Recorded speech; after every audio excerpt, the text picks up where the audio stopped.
Welcome to new TV Telugu. ప్రయాణికుల భద్రతను పెంచే దిశగా తెలంగాణ రాష్ట్ర రోడ్డు రవాణా సంస్థ కీలక అడుగు వేసింది. బస్సులో భరోసా పేరుతో సరికొత్త కార్యక్రమానికి శ్రీకారం చుట్టింది. ఇందులో భాగంగా బస్సుల్లో అత్యాధునిక సీసీ కెమెరాలను ఏర్పాటు చేస్తోంది. తొలి దశలో భాగంగా ఈ పైలట్ ప్రాజెక్టును ఉమ్మడి ఆదిలాబాద్ జిల్లాలో ప్రారంభించింది. ఈ పైలట్ ప్రాజెక్ట్ కింద ఆదిలాబాద్ రీజియన్లోని 175 బస్సుల్లో హైటెక్ నిఘా కెమెరాలను అమర్చారు. పోలీస్ శాఖ సమన్వయంతో అమలవుతున్న ఈ పథకం ద్వారా బస్సులోని దృశ్యాలను ఆర్టీసీ కంట్రోల్ రూమ్ నుంచి నిరంతరం పర్యవేక్షిస్తారు. బస్సుల్లో దొంగతనాలు, మహిళలపై వేధింపులు, పోకిరీల ఆగడాలకు అడ్డుకట్ట వేయడమే ఈ పథకం ముఖ్య ఉద్దేశం. ముఖ్యంగా రాత్రి వేళల్లో ఒంటరిగా ప్రయాణించే మహిళలు, వృద్ధులకు ఈ వ్యవస్థ భరోసా కల్పించనుంది. ఈ కార్యక్రమంపై TGS RTC MD Y Nagireddy మాట్లాడుతూ ప్రయాణికులకు సురక్షిత ప్రయాణాన్ని అందించడమే తమ లక్ష్యమని స్పష్టం చేశారు. ముఖ్యంగా మహిళలు, విద్యార్థినుల రక్షణకు ఈ కెమెరాలు ఒక రక్షణ కవచంలా పనిచేస్తాయని తెలిపారు.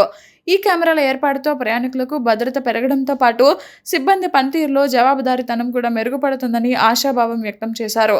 ఆదిలాబాద్ జిల్లాలో అమలవుతున్న ఈ పైలట్ ప్రాజెక్టు ఫలితాలను సమీక్షించి త్వరలోనే రాష్ట్ర వ్యాప్తంగా అన్ని ఆర్టీసీ బస్సుల్లోనూ సీసీ కెమెరాలను ఏర్పాటు చేసేందుకు ప్రణాళికలు సిద్ధం చేస్తున్నట్లు అధికారులు వెల్లడించారు.